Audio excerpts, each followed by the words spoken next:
जिसने सिकंदर को रोकने की कोशिश की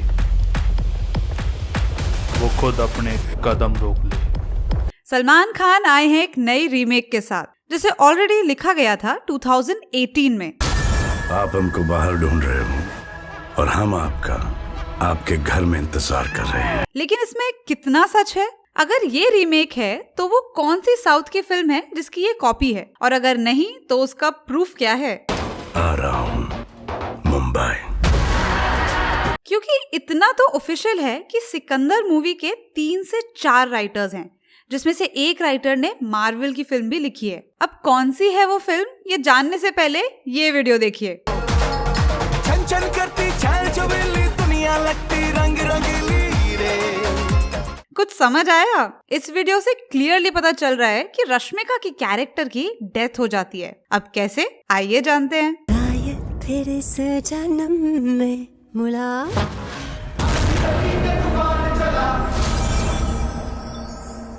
सबसे पहले एक कहानी सुनते हैं। कहानी का हीरो एक बड़ा बिजनेसमैन है जो ऑलमोस्ट हर वक्त आउट ऑफ इंडिया रहता है। अब मीडिया को खबर मिलती है कि वो हीरो कुछ बड़ा काम करने के लिए इंडिया वापस आ रहा है। इसी वजह से सारे लोग उसके इंडिया वापस आने की वजह ढूंढने लग जाते हैं। रिसर्च के दौरान एक मीडिया कंपनी को पता चलता है कि हीरो वोट करने के लिए इंडिया आ रहा है। लेकिन जब हीरो इंडिया आता है तो उसे पता चलता है कि उसका वोट तो ऑलरेडी किसी और ने दे दिया है।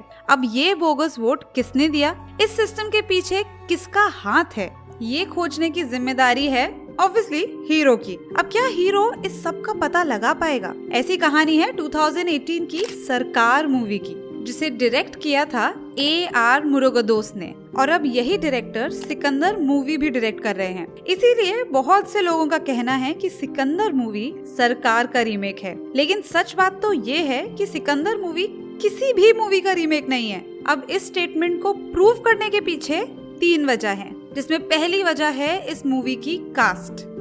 सिकंदर मूवी की अनाउंसमेंट लास्ट ईयर ईद में हुई थी।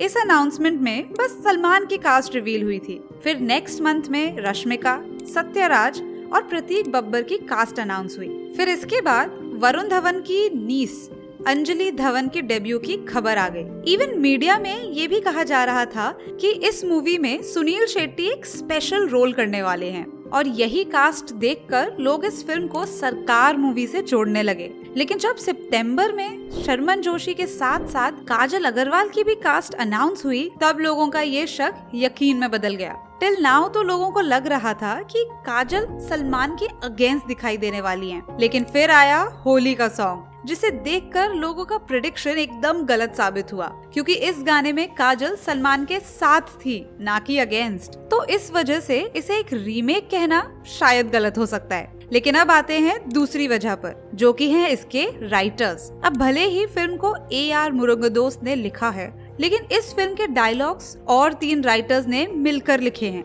जिसमें से एक राइटर ने तो कैप्टन मार्वल का हिंदी वर्जन लिखा है। और वैसे भी जब कोई रीमेक बनती है तो उसे लिखने के लिए बस एक ही राइटर काफी होता है, यानी एक ही राइटर स्क्रीन प्ले भी लिखता है और वही राइटर डायलॉग्स भी।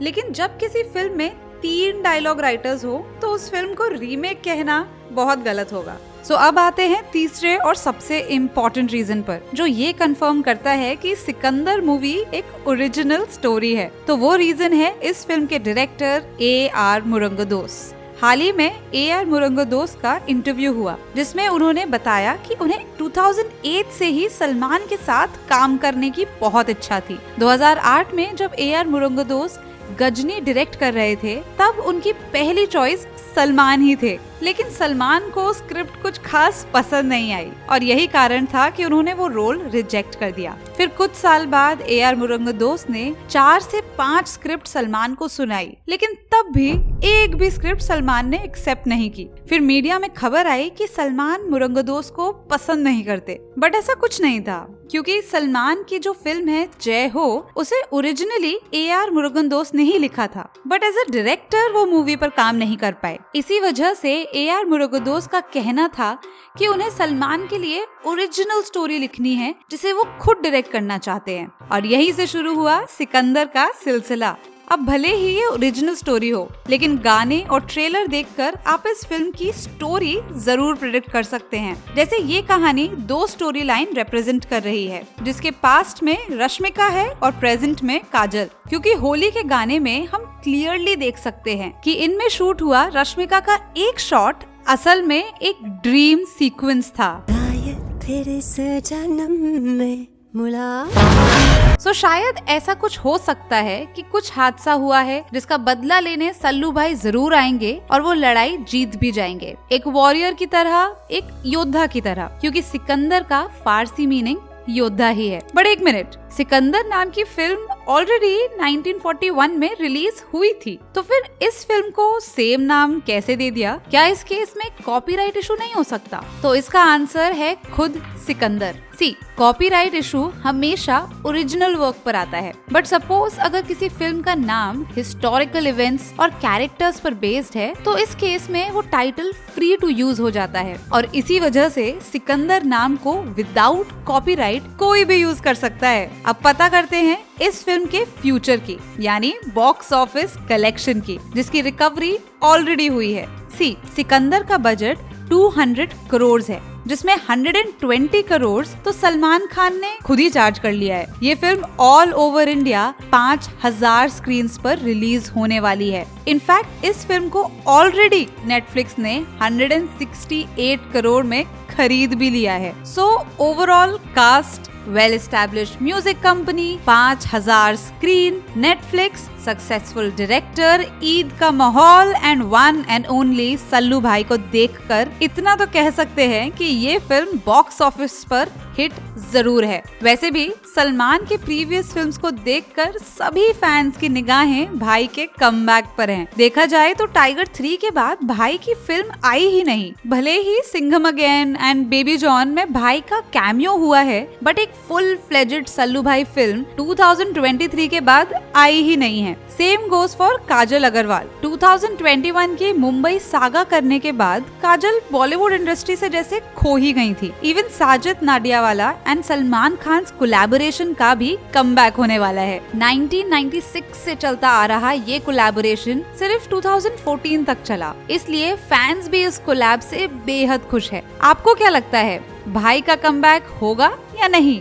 हमें कमेंट सेक्शन में जरूर बताइए, क्योंकि आजकल बॉलीवुड मूवी का फ्यूचर थोड़ा खतरे में दिख रहा है। अब ऐसा क्यों साउथ सिनेमा बॉलीवुड पर हावी हो रहा है? इस पर हमने एक डिटेल्ड वीडियो बनाई है, जिसे आप स्क्रीन पर क्लिक कर देख सकते हैं।